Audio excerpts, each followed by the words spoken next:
I think it's great that as a society we're finally talking about mental health, making it less of a taboo topic.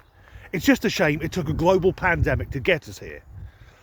But a social media influencer has faced a massive online backlash after she, despite having no medical qualifications or training, decided to offer advice on how to cure depression. Depression is one of the most common mental health issues, and it can be caused by many factors. Some people are born with it. They have a chemical imbalance in their brain. For other people, it can be brought on by a traumatic event like divorce or bereavement, and it's very common among people living in poverty, the people for whom there is no light at the end of the tunnel. And if there is a light at the end of the tunnel, it's a fucking oncoming train. So any advice which can cure this must be spectacular. Quick heads up, it isn't. It's the most tone-deaf thing I've ever heard. This is Gabby Hanna. She's got over 7 million followers on TikTok, and apparently she's a singer-songwriter, although I'd never heard of her. Or rather, she used to be a singer-songwriter. As far as I can ascertain, now she's one of these people who's famous for being famous, like a cut-price Kardashian. But that doesn't matter. Let's get to her amazing advice. This is what she said. Listen up. This tip is about to change your life. This tip is not just about overcoming depression. It's going to get you excited to get up every day. You're sitting there depressed. You've got nothing to live for. You're all like, I don't want to live. So a sensitive soul. In essence, her advice is take up a hobby. Jet skiing. So let's imagine someone who works every hour that God sends just to make ends meet. A person who every evening has to decide whether to put the heating on or whether to eat. It's unlikely that such a person will be in a position to acquire an aquatic leisure vehicle. Because unless you're in the Coast Guard, a jet ski has no practical purpose. It's rare to see one parked outside the supermarket. Gabby also suggested paragliding or just jumping on a plane and going on vacation. And of course, all these suggestions would at least temporarily lift a person's mood. But they all require a certain level of disposable income. So let's stick with the same scenario. We have a hard-working person who's on the poverty line. And with the cost of living going up, they are at breaking point. Now, sadly, it's very easy for me to imagine that scenario because where I live, right here in Staffordshire, there are thousands of people in that situation. I consider myself very lucky I'm not one of them. So what would it cost for one of these people to take up jet skiing as a hobby so that they cheer up a bit? Because obviously that's how depression works. So I googled used Kawasaki jet ski UK. I picked Kawasaki because I like their motorcycles. This is the first result that came up. £5,800. That's around 7,300 US dollars, which is a huge chunk of money for someone that hasn't got any. And it doesn't stop there.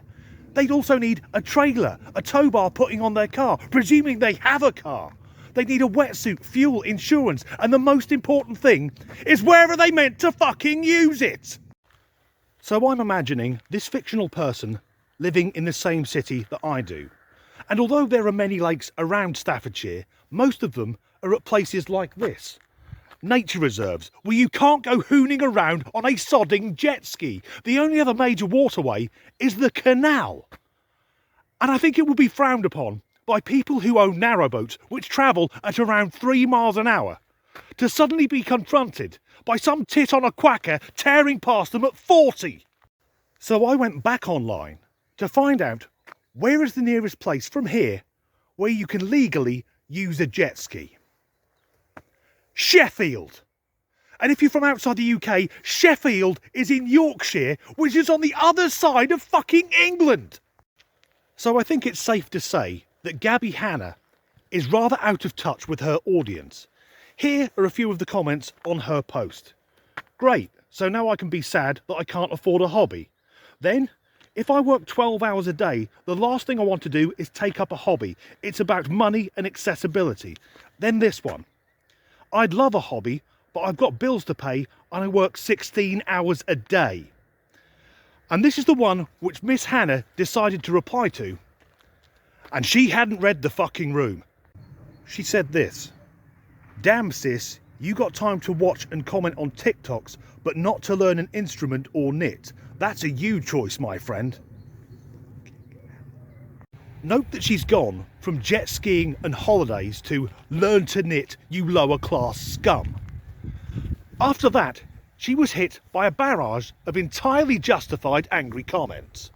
And on a serious note, if you're struggling with your mental health, get an appointment with your doctor, go and see a counsellor, or just have a chat with a trusted friend. Unless, of course, you're a social media influencer, in which case, charge for private jets and piss off all your followers. As ever, thanks for watching. I think it's great that as a society, we're talking about mental health, making it less of a taboo. It's just a shame that it took a bit of a... So let's stick with the same scenario. A person who's working hard, but they're on the poverty line. They should have never worked and stayed on the dole, and the state would have paid for fucking everything. Depression is one of the most common mental health problems. I'll put this in the bloopers, but I can say that because I used to be a therapist. Yes, really.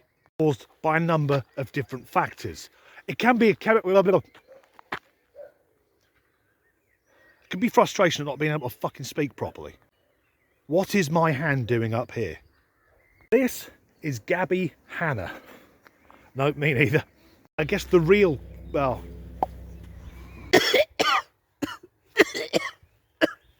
I just swallowed a bug.